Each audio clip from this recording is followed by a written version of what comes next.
छत्रपती संभाजी महाराजांना संगमेश्वर येथे पकडण्यात आलं। तिथनं त्यांना बहादूर खानाच्या बहादूर गडावरती नेण्यात आलं। महाराजांना जेव्हा तिथे नेलं तेव्हा औरंगजेब तिथेच होता। औरंगजेब जेव्हा महाराजांना बघतो ना तेव्हा तिथेच गुडघे टेकून बसतो आणि त्याच्या देवाची त्या अल्लाची शुकर मानू लागतो। म्हणतो, हे अल्लाह तेरा शुकर है, मेरा दुश्मन मेरे सामने। महाराजांच्या सोबत कवी कलश होते। अरे मित्र कसा असावा तर तो कवी कलचन सारखा असावा।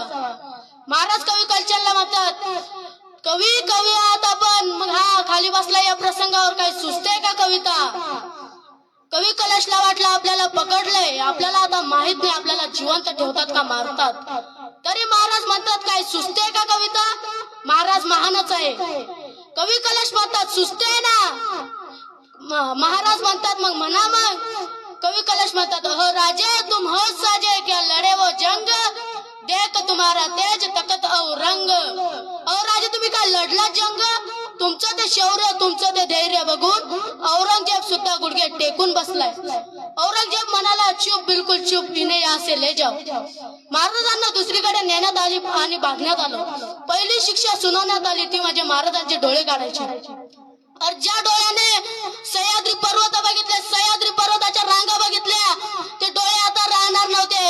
हापशी आले, दोन नंग्या तलवारी हापशी आले, दोन गरम गरम सळ्या घेऊन आले, जवळ आले, सबकन डोळ्यात घातले। किती वेदना झाल्या असतील आपल्या राजाला। अरे आपल्या डोळ्याला साधं काही लागलं ना तर आपला डोळा आपण चोळत बसतो, दवाखान्यात जातो। आपल्या राजाच्या डोळ्यात ते सळ्या घातल्या होत्या गरम गरम, किती वेदना झाल्या असतील महाराजांच्या डोळ्याला।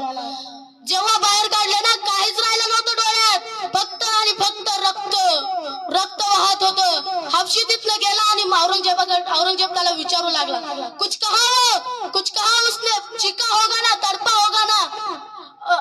औरंगजेब हापशी म्हणाला, ना वो कुछ कहता है ना कुछ सुनता है, सिर्फ गाली दे रहा है।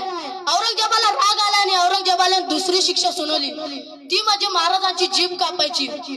और ज्या जीवाला हर हर महादेवाची किलकारी म्हटली, जय भवानी जय शिवराय म्हटलं, ती जीभ आता राहणार नव्हती। हापशी आले, एक नंगी तलवार घेऊन आले, जवळ आले, पण जबडा उघडेल कसा हो? ज्याने वाघाच्या जबड्यात हात घालून त्याचे दात मोजले, वाघाच्या जबड्यात घालून हात मोजती दात, अशी मराठ्यांची अवकाश सांगणारा राजा होता। त्याचा जबडा उघडेल कसा? पण एका